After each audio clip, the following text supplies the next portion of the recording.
inflación es un tema siempre relevante. O sea, creo que es una de las variables económicas claves que siempre tenemos que considerar.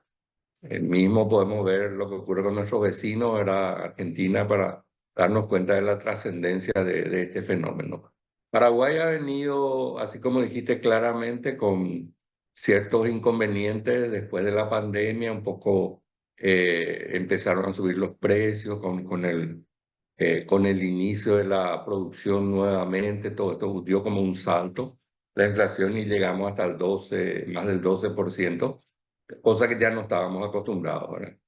Y ahora se estabilizó en 3,7 el año pasado, 2023, y el primer mes del año tuvimos 0,9% de inflación, que fue inferior, digamos, al mes de enero del año anterior, por lo cual el interanual tenemos anualizada la inflación al 3,4. Esos niveles dentro de nuestras metas de inflación. Creo que en general eso está estabilizado, está controlado. Por eso el Banco Central ha venido consistentemente bajando las tasas de interés de política monetaria, con lo cual se nota una confianza de las autoridades monetarias respecto a la estabilidad de estos valores inflacionarios, y también nos da tranquilidad de que podemos esperar mejores condiciones y podemos esperar posibilidades de crecimiento o inversiones más bien a nivel de empresas, industrias en este proceso. Y también probablemente que las personas empiecen a construir o a hacer otras cosas, ¿verdad? Algún tipo de ahorros y todo eso que pueda darle tranquilidad, y en moneda nacional. Porque moneda extranjera, si bien estuvo subiendo el dólar, ya se ha estabilizado también en los últimos meses, más o menos en un pico de 7,300, aproximadamente 200, 300, ahí está. Y si uno mira prácticamente todo el año, estuvo en ese entorno nomás, no varió mucho en los últimos 12, 13 meses. Otra cosa interesante es ver que a pesar que tuvimos un incremento del tipo de cambio en el último año, básicamente, hay que mirarlo históricamente, y esto aún no está en el nivel más alto que tuvimos históricamente, que fue en el 2002. ¿Eh? En el 2002, en algunos días, con muy pocas transacciones, ¿verdad? Pero llegó a 8.000. Entonces, uno puede ver que hace 21 años, básicamente, 22 casi, estamos teniendo niveles parecidos a los que teníamos en ese momento. Entonces, eso te demuestra, por un lado, la fortaleza del guaraní, y por otro lado, un poco la estabilidad del proceso, y tal vez hasta podría decir debilidad en algún momento del dólar también en los últimos años, ¿verdad? Pero es toda una mezcla de cosas que creo que en términos generales favorables para el Paraguay, y con algunas noticias buenas también en otros ámbitos. Así que creo que podemos estar tranquilos al menos en el nivel de precios. Puntualmente sobre el resultado de enero de 2024, doctor, teniendo en cuenta de que las expectativas de variables económicas, por ejemplo, eran relativamente menores a lo que fue el resultado final, y teniendo en cuenta los argumentos de la inflación de enero, entiendo que basada en alimentos y servicios, ¿cuál es el análisis puntual que se puede hacer? Estamos, como usted dice, en una tendencia que acompaña justamente las previsiones del Banco Central del Paraguay.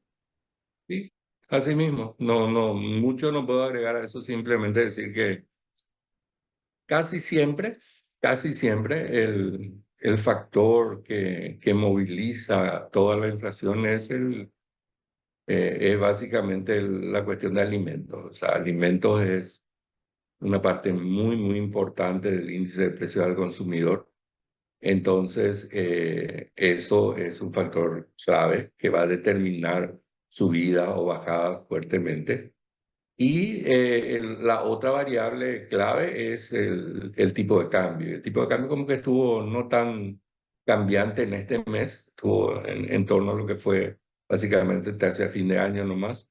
Entonces, no, por eso creo que fue 0,9, que es algo que es lógico, casi 1%, era un factor importante, pero creo que eso va a ir manteniéndose a niveles más bajos y vamos a llegar probablemente a las metas cercanas al 4% nuevamente hacia fin de año. No creo que haya grandes cambios. Vamos a tener otros meses en los cuales la inflación sea más baja y entonces con esto uno llegaría probablemente, como te dije, a tasa del 4% anualizada, ¿verdad? La incertidumbre con relación a las cuestiones de precios de alimentos o de combustibles, doctor, parece mucho más disipada que en años anteriores. Es decir, estamos atravesando un año 2024 en el cual los riesgos evidentemente siempre existen, pero parecen mucho más reducidos que en épocas anteriores. Sí, y también pareciera que vamos a tener nuevamente buenas condiciones agrícolas, ¿verdad? De producción. Creo que se está dando en buena forma la producción y las cosechas en este periodo. Entonces, eso nos va a permitir probablemente dos elementos. Por un lado, la producción buena por el lado de alimentos. Adicionalmente a eso, vamos a tener un ingreso de divisas importantes, entonces eso debería de mantener el tipo de cambio en línea. Otro elemento sí que tal vez hay que pensarlo, que un poco que si la Argentina se estabiliza un poco, probablemente esa conveniencia que teníamos por el lado de los precios de los productos argentinos ya no sea tal. Entonces, probablemente también eso nos ayudaba de alguna manera a controlar también la inflación. Probablemente esa ayuda no vamos a tener este año. Entonces, vamos a depender más de factores internos en ese aspecto. Y entonces, ahí los factores estacionales, agrícolas, climáticos van a ser claves para asegurar una baja en los alimentos.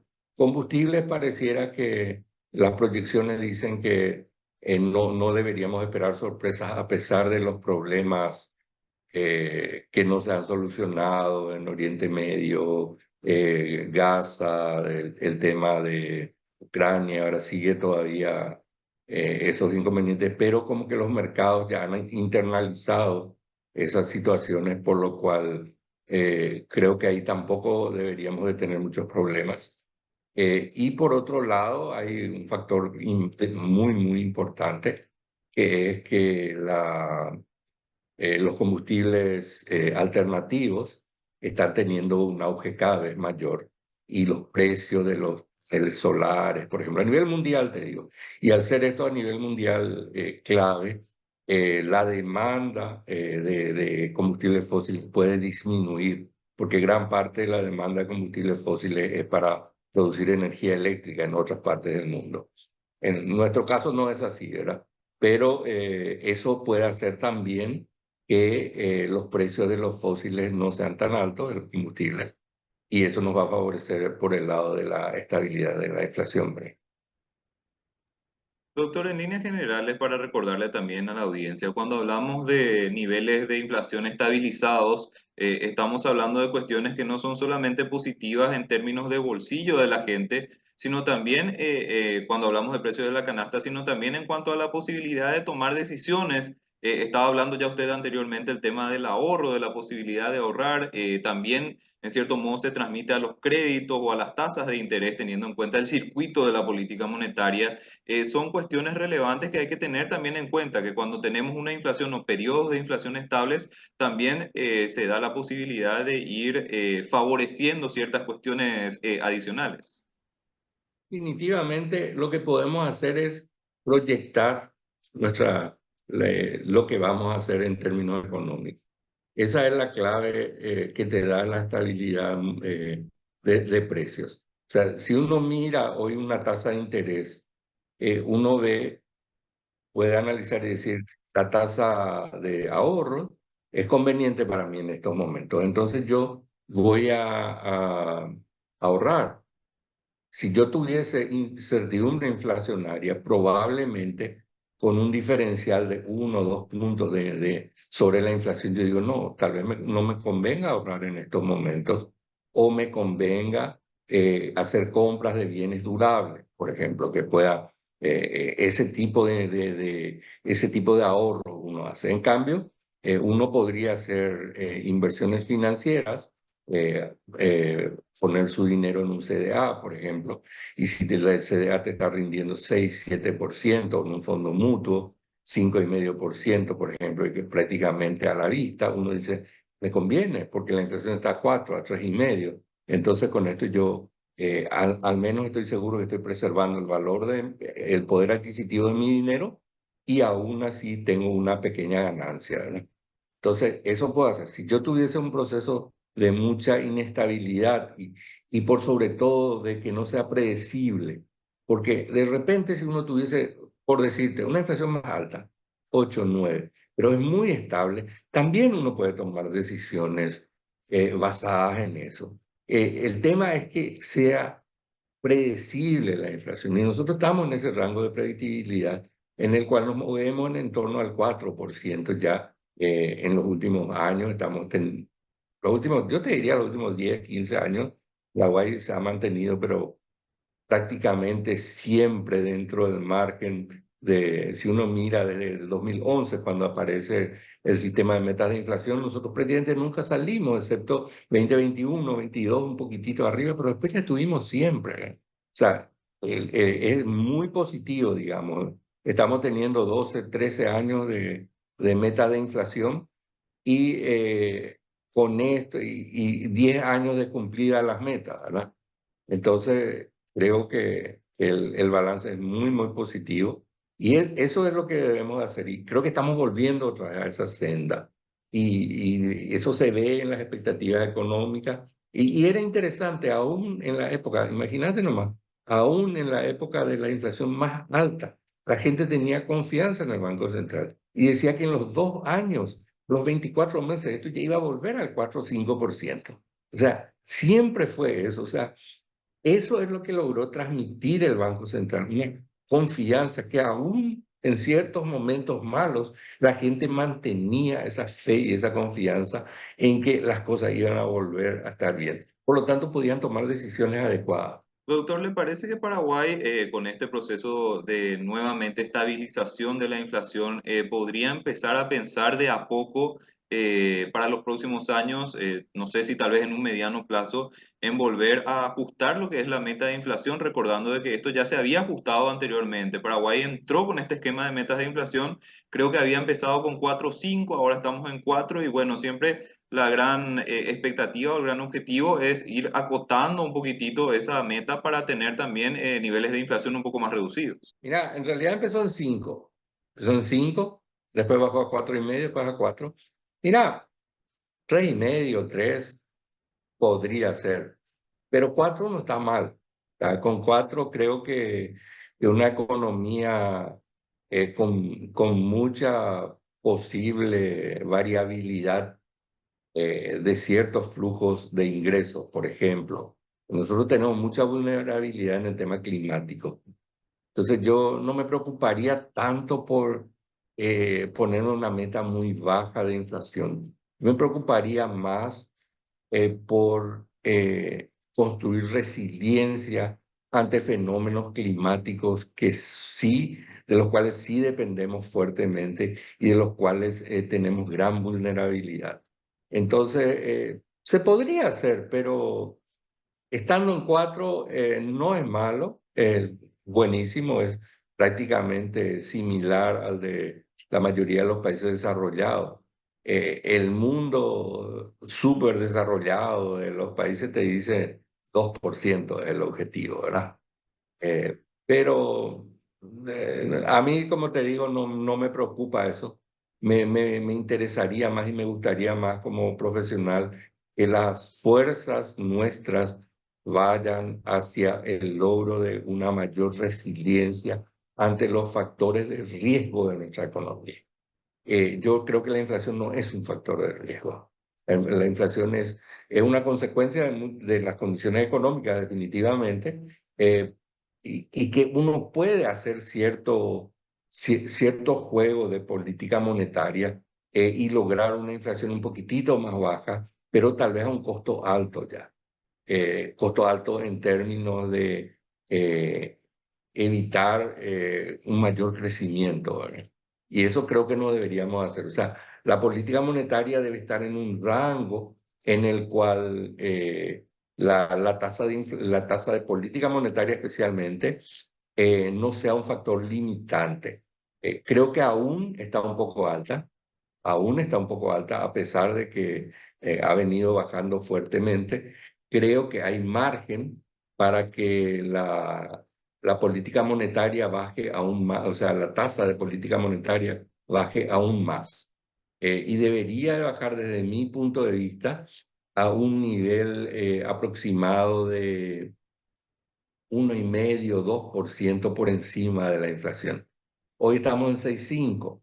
Entonces, si es 6,5 y la inflación está ahora a 3,4, 3,5, por decirte, tal vez podría bajar a 5, 5,5 la tasa de política monetaria. Creo que ese sería el rango o el valor teóricamente ideal, ¿no?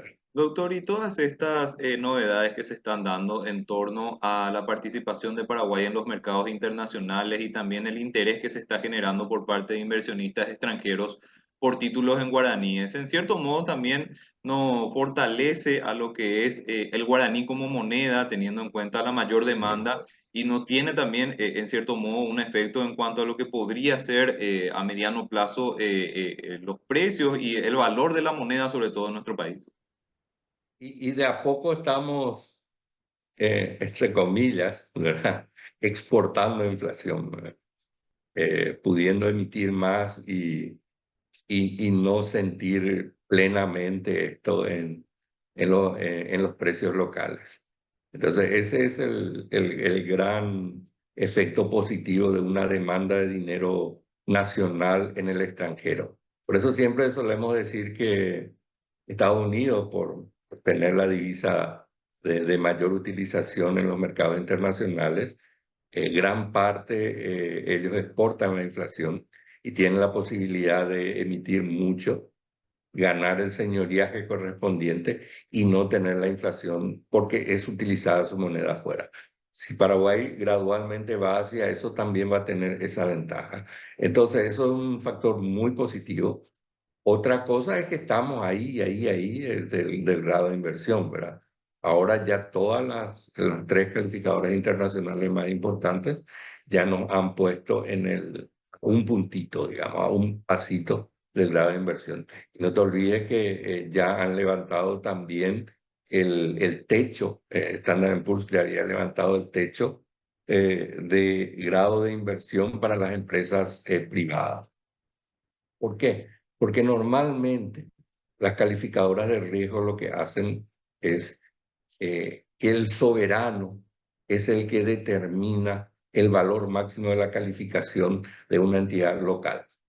Pocas veces, con muy pocas excepciones, ellos llegan a calificar con una calificación superior a una entidad del país por encima del soberano. Y eso, en este caso, que es el país, ¿verdad? En este caso está ocurriendo. O sea, Paraguay está en una de esas excepciones. Eso indica que la confianza en que el país llegue a grado de inversión ya es muy, muy cercana.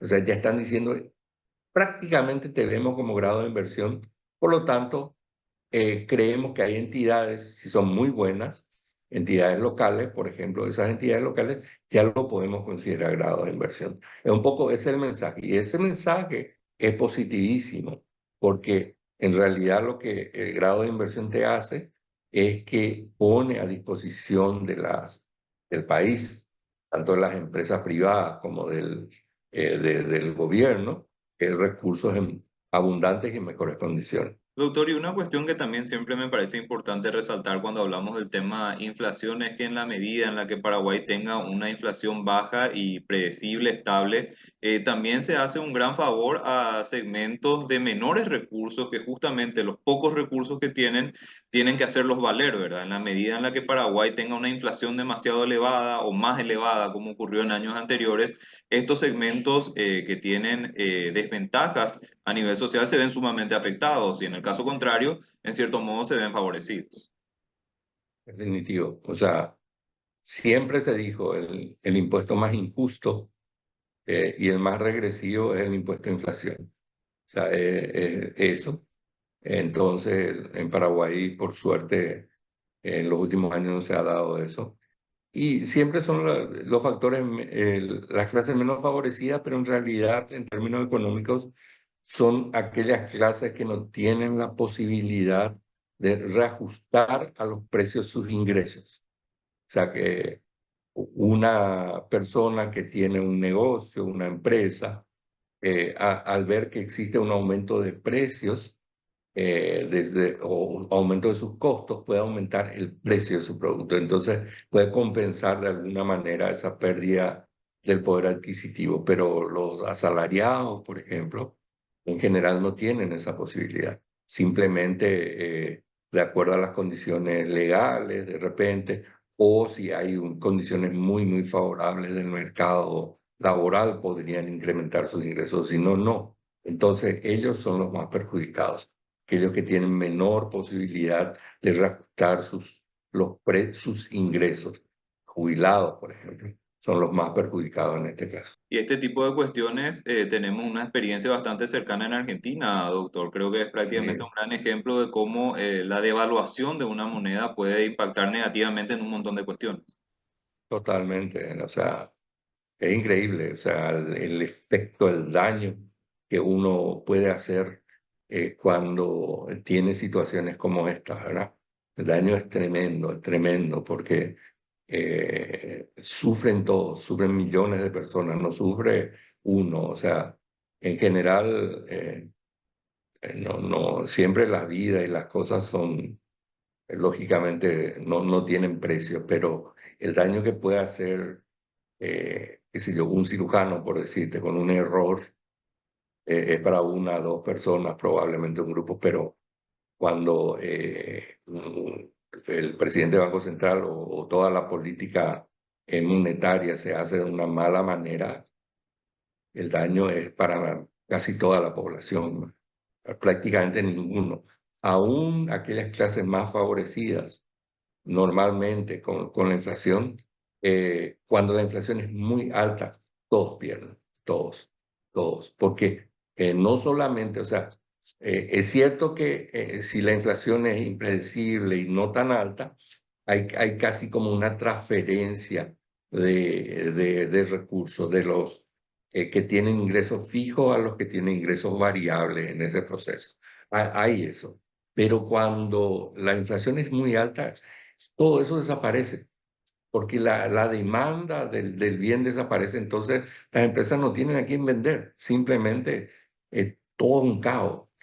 O sea, yo no quiero pensar cómo viven las personas o los dueños de negocios. Imagínate vos que diariamente tengan que estar cambiando los precios. Todo el trabajo que se tiene que hacer en este proceso, en los super, probablemente en el supermercado allá, eh, los precios ya no existen. O sea, uno compra el producto y ya no sabe qué precio tiene. No puede mirar en la góndola probablemente el precio, estoy seguro, porque lo que puso hoy, mañana ya no va a servir, ya no va a haber tiempo para poner todo el precio de las cosas. Entonces uno va con la incertidumbre, carga en su carrito y no sabe si le va a alcanzar la plata.